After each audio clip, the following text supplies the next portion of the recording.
A new wave of Harry Potter sets of course means another Hogwarts expansion. With a brand new location, a very impressive minifigure lineup, and all sorts of new pieces, this set is definitely going to impress you. Let's take a closer look.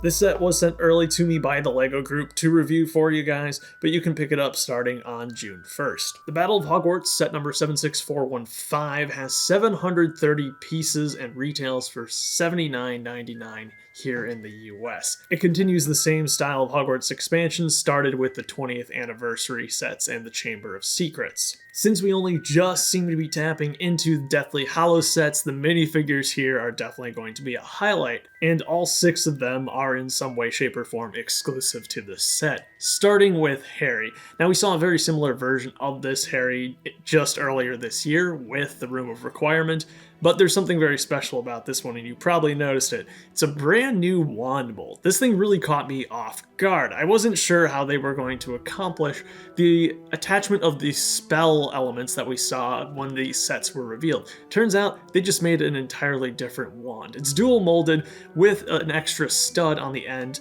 attached with some clear plastic. They come in sets of 2, so you do get an extra black wand for Harry, and we'll see later on that Voldemort comes with a white wand, and he also gets an extra 2, which is so fantastic. Much like what's been happening with the superhero explosion effects, we now get a variety of different spell effects created in both trans bright green and trans red. These, of course, can easily attach to that brand new wand. Hopefully we'll continue to get these in more color. I mean, it's just asking for a light transparent blue. I think that would be perfect for some less aggressive spells. Next up is a new version of Neville, kind of similar to the one that we saw in last year's advent calendar, but the torso print is different. He's also got a more beat up face, effectively capturing his appearance in the Battle of Hogwarts in the film. Then we go to Molly Weasley, who has a brand new costume for the set, complete with dress printing, which is just fantastic. I'm still not completely sold on that hairpiece, but everything else looks great. We get a new version of Voldemort with the set. We've gotten a dark green costume for him before, but this is the first time he's been in sand green, and I rather like it. It's a very unique take on the figure. I like the expression he has too, and of course, like I mentioned earlier, he does have one of those new wands, but in white. For the first time, we also get the Snatcher Scabier, which is fantastic. They've really gone all out on this figure. I don't think the hair is a perfect match, but I don't know what they could have done with existing hair pieces. However, the printing on the legs and torso is perfect. Love his alternate expression that you can see here too. This was a figure I really never would have expected to have gotten, so glad he made his way into this of all sets. And then we also get a new version of Bellatrix Lestrange, still skimping out on the dress printing for this character, which we haven't seen since the 2012 Burrow, if I'm not mistaken. But interestingly enough, she has dual molded arms, which I think look absolutely fantastic. This could have been a contender for top 10 figures of the year if that dress was printed front and back. Next time, LEGO, next time. We also get Nagini. This Nagini is nothing new or special, no printing on her. A nice inclusion nonetheless, and an important character in the scene that unfolds here in the Viaduct Courtyard. Oh yeah, and speaking of the Viaduct Courtyard, we've got our actual castle expansion. At first glance, I really like the way this is laid out. It feels less traditional than some of the other 8x8 modules that we've been getting for the last few expansions. The designers are seeing how far they can stretch the limits of the system they're working within, and to great effect. If you're a Harry Potter fan, this location is instantly recognizable, and what more could I ask for from a set like this? As happens in the Battle of Hogwarts, things tend to get blowied up pretty bad, and